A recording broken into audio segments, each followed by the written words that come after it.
जय श्री राधा कृष्ण। नशा चढ़े कृष्ण प्रेम का, बिसरे तन मन का भान। सुख दुख की चिंता नहीं, हर पल रहे बस कृष्ण का ध्यान।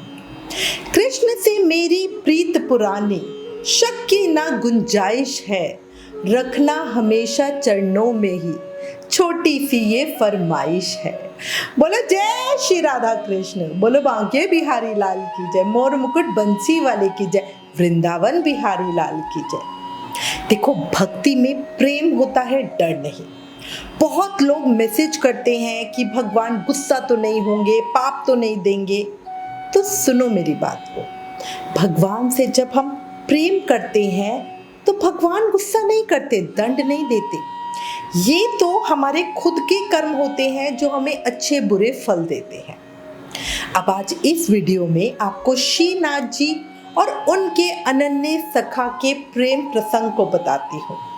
बहुत ही अद्भुत सत्य घटना है, सुन के मन बहुत आनंदित हो जाएगा और आपको भक्ति का सही मतलब भी समझ में आएगा। श्रीनाथ जी, आपको पता ही होगा, इस समय राजस्थान के श्रीनाथ द्वारा शहर में पुष्टि मार्गीय वैष्णव संप्रदायों का प्रधान पीठ है। वहीं पर हमारे भगवान श्रीनाथ जी का प्रसिद्ध विश्व मंदिर स्थित है। प्रभु श्रीनाथ जी का प्राकट्य ब्रज के गोवर्धन पर्वत पर जातिपुरा गांव के निकट हुआ था। महाप्रभु वल्लभाचार्य जी ने यहाँ जातिपुरा गांव में मंदिर का निर्माण कराकर सेवा शुरू की थी। फिर मुगलों के हमलों की वजह से भक्त श्रीनाथ जी को राजस्थान में ले गए थे और श्रीनाथ द्वारा में उनका भव्य मंदिर बना था। कलयुग में सच्चिदानंद भगवान श्री कृष्ण स्वयं ही गिरिधर गोवर्धन पर देव दमन श्रीनाथ जी के रूप में प्रकट हुए थे। गोस्वामी विठल नाथ जी द्वारा गोवर्धन पर श्रीनाथ जी की अष्टपहर संगीत सेवा शुरू की गई। तब गोविंद स्वामी को उन्होंने अष्ट छाप कीर्तनकारों में सम्मिलित किया था। अब गोविंद स्वामी जी थे कौन? गोविंद स्वामी जी को भगवान श्री कृष्ण के सखा श्री दामा का अवतार माना जाता है।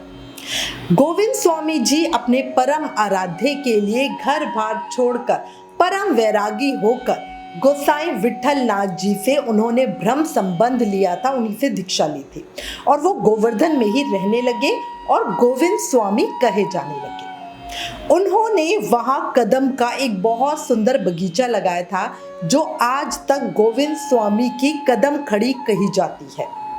गोविंद स्वामी अपने गायन माधुरी के लिए बहुत प्रसिद्ध थे। स्वयं तानसेन जी भी इनका गाना सुनने के लिए आया करते थे। 84 वैष्णवों की वार्ता नामक ग्रंथ में गोविंद दास जी और श्रीनाथ जी की मित्रता, उनके हास्य विनोद की बड़ी सुंदर सुंदर कथाएं मिलती हैं। कभी मौका मिले तो जरूर पढ़ना। गोविंद दास जी श्रीनाथ जी को अपना सखा, अपना मित्र मानते थे।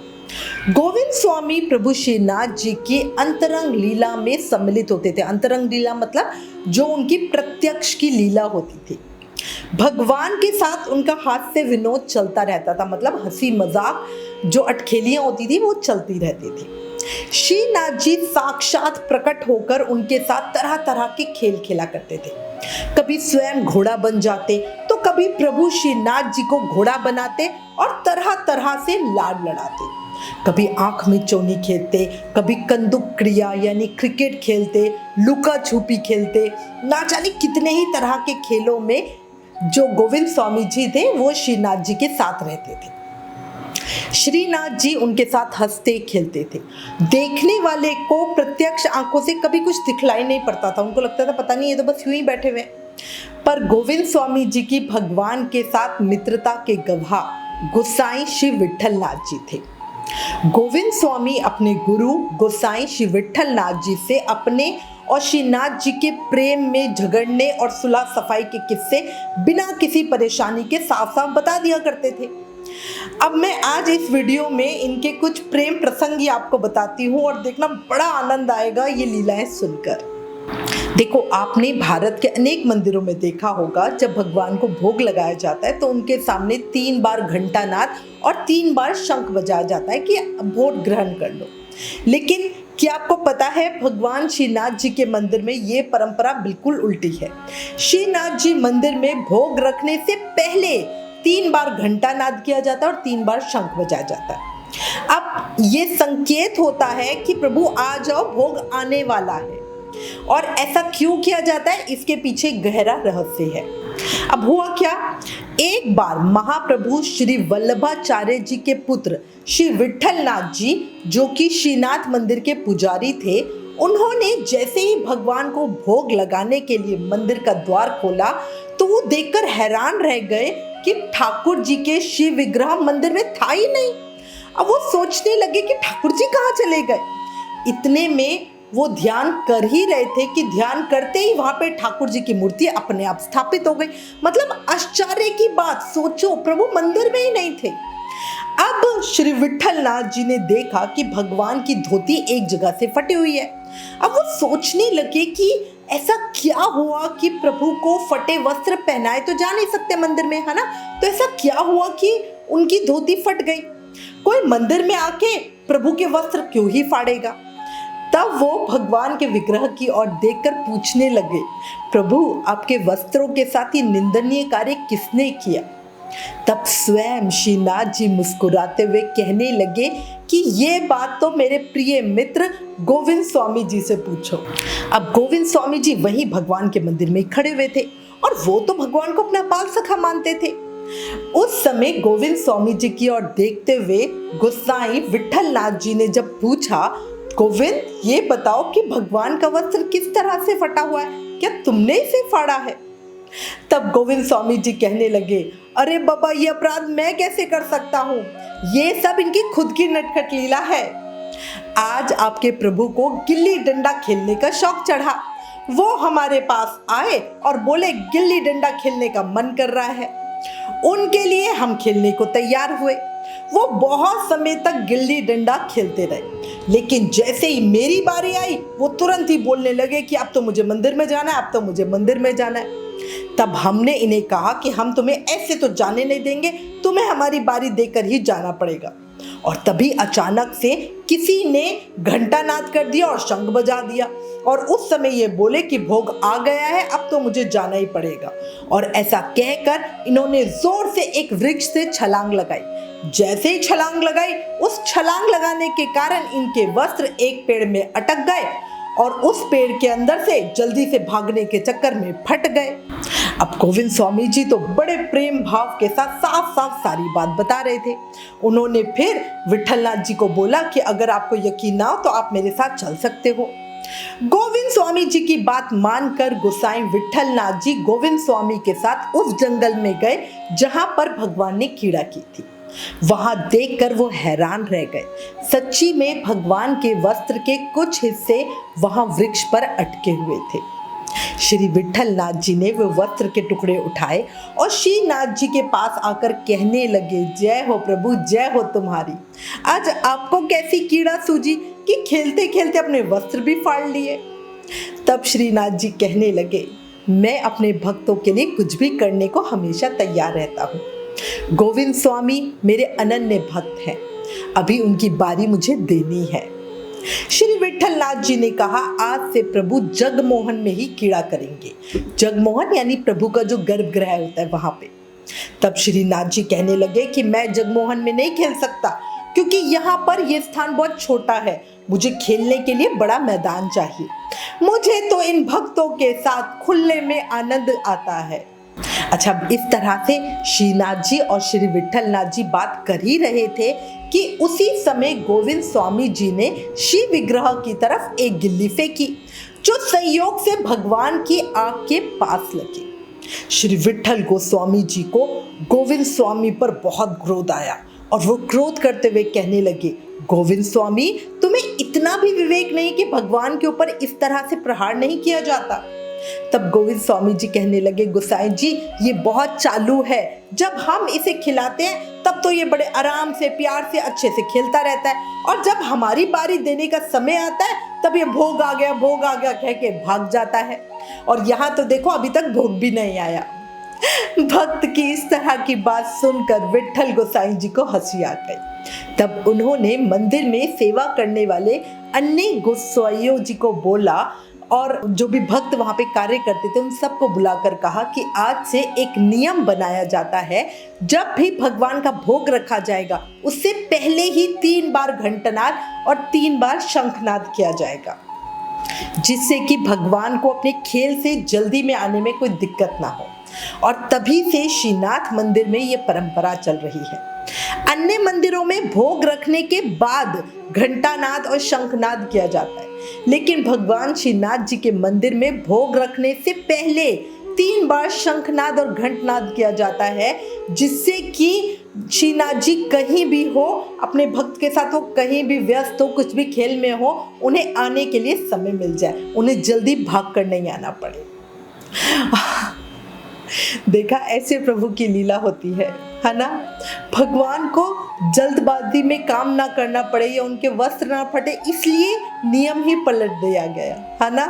ये अद्भुत नियम जो बनाया गया ना, उससे पता चलता है कि भक्त और भगवान के बीच में कितना गहरा संबंध है ना। श्रीनाथ जी का भक्त के साथ एक और प्रसंग बताती हूँ। एक बार भक्त गोविंद स्वामी जी के साथ भगवान श्रीनाथ जी कोई खेल खेल रहे थे, तभी घंटनाद हुआ। श्रीनाथ जी ने कहा कि अब तो मुझे जाना पड़ेगा क्योंकि भोग का समय हो गया है। अगर पुजारी ने मंदिर खोला और मेरा विग्रह वहां दिखाई नहीं दिया तो फिर से शोर मचने लगेगा। अब गोविंद स्वामी जी ने कहा, अरे तुम खेल कर मिट्टी में गंदे हो गए हो, तुम्हें नहा कर जाना चाहिए, क्योंकि गोसाई जी आचार विचार का बहुत ध्यान रखते हैं। वो मंदिर में तुम्हें इस प्रकार गंदा देखेंगे तो उनके मन में चिंता हो जाएगी, इसलिए अच्छा होगा कि तुम्हें नहा कर ही जाना चाहिए। अब तब श्रीनाथ जी कहने लगे, अरे भैया मैं तो बहुत छोटा हूँ, नहाने में मुझे बहुत पीड़ा होती है, इसलिए मुझे तो अभी तो ऐसे ही जाने दो। गोविंद स्वामी जी कहने लगे, मैं तुम्हारी शिकायत ना गोसाई जी से कहूँगा कि तुम बिना नहाए मंदिर में चले आते हो। अब श्रीनाथ जी कहने लगे, अरे ना भैया, मेरी शिकायत मत करना।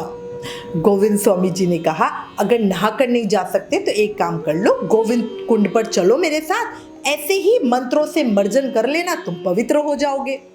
अब ये बात श्रीनाथ जी को थोड़ी सी ठीक लगी, हाँ ये ठीक है।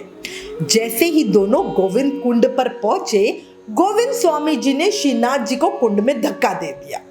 श्रीनाथ जी बोल रहे थे, भैया ये क्या किया, ये क्या किया, मुझे निकालो, बाहर निकालो, मुझे तैरना नहीं आता। गोविंद स्वामी मुस्कुराते हुए कहने लगे, अब आया मजा, तुम भी मुझे हमेशा ऐसे ही पानी में धक्का देते थे, बहुत मस्ती करते हो ना मेरे साथ। तब भगवान मतलब त्रिलोकीनाथ अपने भक्त से प्रार्थना कर रहे हैं, अरे भैया मैं बहुत छोटा हूँ, मुझे तैरना नहीं आता, मुझे बाहर निकालो। उस समय गोविंद स्वामी जी ने उन्हें अपने हाथों से बाहर निकाला और जैसे ही बाहर निकाला, भगवान दौड़ते हुए मंदिर चले गए। आज भक्त विठल गोसाई जी ने जैसे ही मंदिर के पट खोले, वो देखने लगे भगवान सारे भीगे हुए हैं। उन्होंने पूछा, अरे प्रभु आज ये क्या हो गया, आपके सारे वस्त्र कैसे भीग गए। तब हमारे श्रीनाथ जी प्यार से कह रहे हैं, आज भक्त गोविंद स्वामी ने मुझे कुंड में धक्का दे दिया, मुझे तैरना भी नहीं आता था, मैं तो डूब रहा था। और ये सुनते ही वो गोविंद स्वामी जी की ओर देखकर उन्होंने कहा कि भैया आज तो तुमने बहुत बड़ा अपराध किया, तुमने श्रीनाथ जी को जल में धक्का दे दिया और डूबने के लिए छोड़ दिया। तब गोविंद स्वामी जी कहने लगे, महाराज आपको पता नहीं है ये हमें कितना परेशान करते हैं, मेरी अवस्था इनसे बड़ी है, उसके बाद भी इन्होंने कितनी ही बार मुझे गोविंद कुंड में धक्का दिया है, आज मुझे मौका मिला तो मैंने अपना बदला ले लिया। अब भक्त और भगवान की ये बात सुनकर विठल गोसाई जी कहने लगे, अरे भैया तुम दोनों की लीलाएं तो बड़ी विचित्र है, कभी ये मंदिर से गायब हो जाते हैं, कभी तुम मंदिर में आके बैठ जाते हो, तुम्हारे कारण ये भोजन भी नहीं करते हैं। आजकल तो इन्होंने नियम बना लिया है कि जब तक मेरा भक्त गोविंद स्वामी भोजन नहीं करेगा तब तक मैं भी नहीं करूंगा, इसलिए अब तो सबसे पहला थाल तुम्हारे लिए ही निकाला जाएगा, उसके बाद भगवान को भोग लगाया जाएगा। ऐसा है भक्त और भगवान का संबंध। अच्छा, एक दिन श्रीनाथ जी ने भक्त विठल गोस्वामी जी से पूछने लगे कि मैं आपसे एक सवाल पूछना चाहता हूँ। तो श्रीनाथ जी कहने लगे, हाँ जी पूछिए स्वामी जी, क्या सवाल है। तब विठल नाथ जी ने ये पूछा कि प्रभु ये जो गोविंद स्वामी है वो किसके अवतार लेकर कलयुग में जन्म लेकर आए हैं। उस समय श्रीनाथ जी स्वयं कहने लगे कि ये मेरे भक्त श्री दामा है। इन्होंने वृंदावन में मेरे साथ अनेक तरह की क्रीड़ाएं की, पर 11 वर्ष की अवस्था में मुझे वृंदावन छोड़कर मथुरा जाना पड़ा। उस समय इनके मन में एक इच्छा थी कि मैं पुनः भगवान के साथ क्रीड़ाएं करूं, और इसीलिए इस कलयुग में ये पुनः गोविंद स्वामी जी के रूप में अवतार लेकर मेरे पास आए हैं। और अब इस जन्म में मैं इनके साथ क्रीड़ाएं करके इनके मन का जो भाव था उसे पूरा करता हूँ। भगवान की ये बात सुनकर गोविंद स्वामी जी की ओर प्रणाम करते हुए विट्ठल नाथ जी ने कहा, तुम बहुत भाग्यवान हो जो तुम्हें श्रीनाथ जी की इतनी समीपता, इतना प्रेम मिला। गोविंद स्वामी जी कहने लगे, हे प्रभु विट्ठल नाथ गोसाई जी, आप तो मेरे गुरुदेव हैं। आपकी कृपा से ही मुझे भागवत कृपा मिली है। जिसके जीवन में गुरु कृपा हो उसे ही परमात्मा की प्राप्ति हो सकती है। आपके श्री चरणों की सेवा से ही मुझे परमात्मा का ये प्रेम मिला है। इस प्रकार कहते हुए दोनों की ही आंखें प्रेम से भर आई, है ना? कितना प्रेममय प्रसंग। एक प्रसंग और सुनो। एक बार क्या हुआ, मुखिया जी श्रीनाथ जी का श्रृंगार कर रहे थे और उस समय वो ठीक तरह से श्रीनाथ जी की पग बांध नहीं पा रहे थे। अब श्रीनाथ जी ने गोविंद स्वामी जी को कहा कि तुम अंदर आ जाओ और मेरी पग ठीक से बांध दो। गोविंद स्वामी जी तुरंत ही मंदिर के जो गर्भगृह था वहां प्रवेश कर गए और जाकर पग ठीक कर दी। अब जब मुखिया जी ने ये देखा तो उन्हें तो बड़ा ही क्रोध आया। उन्होंने गोसाई जी से गोविंद स्वामी जी की शिकायत की। गोविंद स्वामी तो श्रीनाथ जी को छू रहे थे। अब शिकायत कर दी गई। तब गोसाई जी ने समझाया उन्हें कि गोविंद स्वामी सिर्फ कीर्तनकार नहीं है, बल्कि श्रीनाथ जी के परम कृपा पात्र अल्हड़ सखा भी है, इसलिए उनसे कोई परेशानी नहीं है। ऐसे हमें भक्तों का जो प्रभाव होता है वो पता चलता है ना? एक छोटा सा प्रसंग और सुनो। श्रीनाथ जी के साथ गोविंद स्वामी जी का हास्य विनोद, मस्ती मजाक तो चलता ही रहता था। एक बार गोसाई जी प्रभु श्रीनाथ जी का श्रृंगार कर रहे थे। बाहर गोविंद स्वामी जी कीर्तन कर रहे थे। गोसाई जी जब श्रृंगार सामग्री लेने इधर उधर होते तब प्रभु श्रीनाथ जी एक कंकड़ गोविंद स्वामी की तरफ फेंक देते थे, क्योंकि जो श्रीनाथ जी थे वो गर्भगृह के अंदर थे और जो गोविंद स्वामी जी थे वो गर्भगृह के बाहर कीर्तन कर रहे थे। पर गोविंद स्वामी जी प्रभु की इस हरकत को अनदेखा कर रहे थे। देखते ही देखते श्रीनाथ जी ने 8 कंकड़ गोविंद स्वामी जी की तरफ फेंक दिए। तब गोविंद स्वामी ने भी गुस्से में आकर एक बड़ा कंकड़ श्रीनाथ जी पे दे मारा। कंकड़ की चोट से श्रीनाथ जी एकदम विचलित से हो गए और गोसाई जी ने जो भी उन्हें सुंदर श्रृंगार पहनाया था वो बहुमूल्य श्रृंगार पृथ्वी पर जा गिरा। गोसाई जी को गोविंद स्वामी जी पे बहुत गुस्सा आया, पर श्रीनाथ जी ने गोसाई जी को गुस्सा करने से रोका और अपनी गलती स्वयं बताई और उनका गुस्सा शांत किया। आज भी इस लीला की याद में ग्वाल सेवा के समय श्रीनाथ जी को मिश्री की बनी 8 कंकड़ियां आरोग्यते हैं। ये देखो, ये प्रेम का भाव होता है ना? अच्छा, अब अंत में एक जानकारी। आपने श्रीनाथ जी की ठोडी में लगे हीरे को देखा होगा। क्या आपने कभी विचार किया है कि ये हीरा कहाँ से आया? तो उसका भी एक सुंदर प्रसंग आपको बताती हूँ। नाथ द्वारा में मान्यता है कि जब औरंगजेब श्रीनाथ जी की मूर्ति को खंडित करने मंदिर में आया तो मंदिर में पहुंचते ही वो अंधा हो गया। तब उसने अपनी दाढ़ी से मंदिर की सीढ़ियां साफ करते हुए श्रीनाथ जी से प्रार्थना की कि मुझे ठीक कर दो, और उसी समय वो अपने आप ठीक भी हो गया। उसके बाद औरंगजेब ने एक बेशकीमती हीरा मंदिर को भेंट किया, जिसे हम आज श्रीनाथ जी की दाढ़ी में लगा हुआ देखते हैं। देखा, ये है हमारे नाथ जी। अपने सखा, अपने भक्त के लिए गोसाई जी से डांट भी खाते हैं, भक्त के प्रेम में डरते भी हैं, वही पापी दुष्टों को उनके दंड की सजा भी देते हैं। मेरे नाथ प्यारों के साथ बहुत प्यारे और दुष्टों के लिए साक्षात काल है। बोलो श्रीनाथ जी की जय। हे मेरे श्रीनाथ जी, आपकी चौखट पर सारी दुनिया का आना जाना है। कलयुग में भक्तों का बस यही तो एक ठिकाना है। इत्र की खुशबू जैसा महकता है आपका दरबार, ऐसे ही खुशियों से महका दो मेरा भी घर परिवार। जय श्रीनाथ जी। अगर आप चाहते हो प्रभु कभी आपके साथ भी ऐसे खेले तो एक जयकारा लगाकर श्रीनाथ जी के दरबार में अपनी हाजिरी लगा देना। अगर ये प्रसंग पसंद आए तो प्लीज इस वीडियो को ज्यादा से ज्यादा शेयर करके भक्ति सेवा का प्रचार करना। Please like share and subscribe. Thank you. जय श्री राधा कृष्ण।